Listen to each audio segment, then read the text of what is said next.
Hello, welcome to another Facts and Dimensions Spotlight Dataset.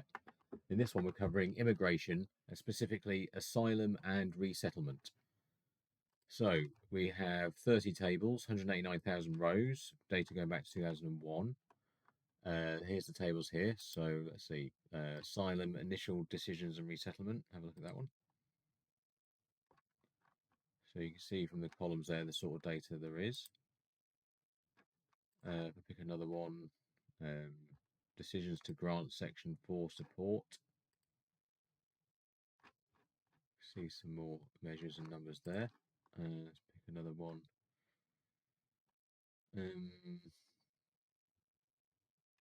People claiming asylum in the UK by nationality. So you've got the countries there, numbers of claims, that sort of thing, different measures. Yeah, so 30 tables. If you want to have a look at all of that, you just need to follow the link in the description. You can get free access for 30 days.